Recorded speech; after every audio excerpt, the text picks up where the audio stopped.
Halo pemirsa, apa kabar Anda hari ini? Anda kembali menyaksikan program kesayangan Anda di Selamat Pagi Indonesia. Hari ini ada saya, Valencia Melvinsi. Dan saya Jason Sambo. Pemirsa, tentu seperti biasa kami hadirkan beragam informasi. Termasuk jadi hot topic kali ini.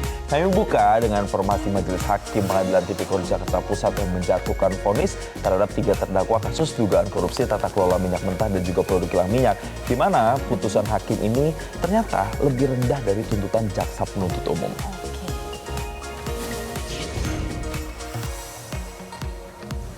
Belum kriteria mengenai jumlah yang menyatakan pasti itu sendiri. Jadi pemirsa, terdakwa Rifa Siahaan yang sebelumnya dituntut 14 tahun penjara oleh jaksa divonis 9 tahun penjara. Sementara Maya Kusmaya dijatuhi pidana 9 tahun penjara dari tuntutan 14 tahun penjara juga. Sedangkan Edward Korn divonis 10 tahun penjara, lebih rendah dari tuntutan JPU yakni 14 tahun penjara. Ketiganya dijatuhi denda masing-masing 1 miliar rupiah dengan subsidi selama 190 hari masa tahanan. Nah, majelis hakim menyatakan para terdakwa ini terbukti secara sah dan meyakinkan melakukan tindak pidana korupsi secara bersama-sama sebagaimana dakwaan tersebut.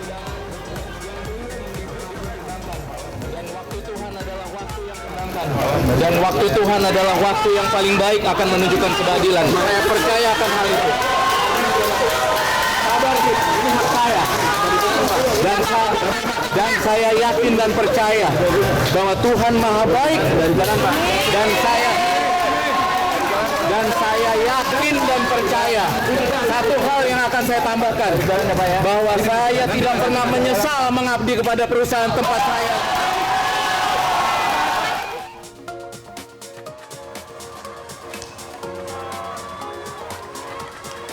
Sebelumnya pemirsa, terdakwa kasus dugaan korupsi tata kelola minyak mentah, Rifa Siahaan menjalani sidang pembacaan putusan di Pengadilan Tipikor Jakarta Pusat. Rifa tampak menangis saat memasuki ruang persidangan.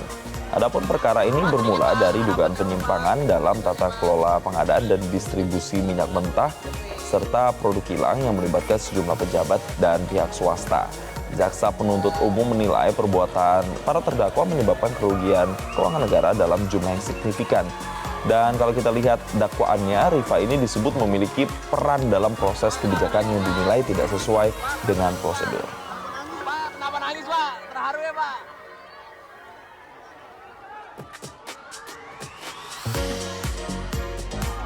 Pak sedikit Pak, harapannya apa Pak? Putusannya Pak? Aduh, kedepit Pak, kedepit.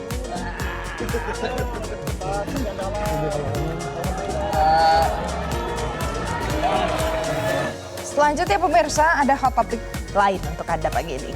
Jadi Direktorat Lalu Lintas Polda Metro Jaya bersama dengan Satres Narkoba Polres Metro Jakarta Pusat melakukan penggeledahan mobil yang digunakan pengemudi yang ugal-ugalan. Kalau Anda masih ingat, ada cuplikan videonya yang viral di media sosial. Dan ternyata usai diamuk massa di Jalan Gunung Sahari Raya sudah diamankan oleh polisi pada hari Rabu kemarin. Dan satu persatu panel bagian dalam pintu mobil dibongkar oleh petugas. Ini digunakan untuk memastikan tidak ada barang terlarang yang disembunyikan. Meski dari hasil penggeledahan tidak ada temuan narkoba, namun petugas menemukan sejumlah barang yang tak lazim dibawa. Selain 4 pasang tanda nomor kendaraan bermotor atau TNKB, diduga palsu, petugas juga menemukan ada 2 bilah senjata tajam jenis golok dan juga badik, serta ada 1 pucuk pistol mainan, Jason. Jadi ini nampaknya pendalamannya masih terus dilakukan oleh pihak polisian. Sementara kalau kita lihat nih, ini video yang viral kejadiannya hari Rabu kemarin. Akibat ulahnya karena berkendara ugal-ugalan hingga mengakibatkan kerugian material dan adanya korban luka, pengemudi ditetapkan sebagai tersangka dan dijerat pasal 311 ayat 1, 2, dan 3 tentang Undang-Undang Lalu Lintas dengan ancaman hukuman 4 tahun penjara dan denda sebesar 8 juta rupiah. Kita akan sama-sama dengarkan lagi pernyataan dari Direktur Lalu Lintas Polda Metro Jaya, Kombes Pol Komarudin berikut ini.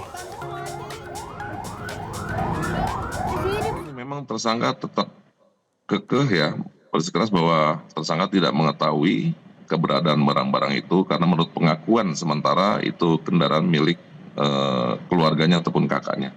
Inilah yang saat ini masih sedang kita tunggu keluarganya untuk bisa ikut memberikan keterangan karena memang sampai saat ini yang bersangkutan juga belum bisa memperlihatkan surat-surat kendaraan STNK tidak ada sama sekali, SIM juga tidak dimiliki, termasuk rekan yang bersangkutan ya, yang bersama saat itu dalam kendaraan seorang wanita juga tidak membawa identitas sama sekali. Ini yang tentunya dari penyelidikan awal proses di lalu lintas kami anggap sudah selesai, kepadanya kami tetapkan sebagai tersangka melanggar pasal 311. Untuk selanjutnya kami limpahkan ke Reskrim Jakarta Pusat untuk melakukan pendalaman lebih lanjut.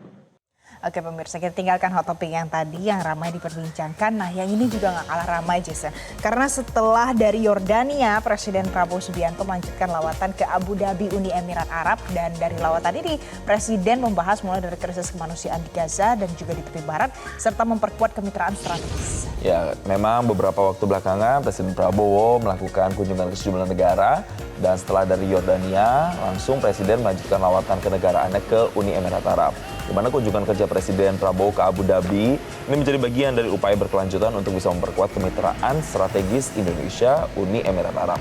Nah, hubungan bilateral keduanya ini memang telah terjalin erat pemirsa dan diharapkan nantinya semakin kokoh melalui pertemuan dan juga agenda kerjasama yang dijadwalkan selama kunjungan ini berlangsung.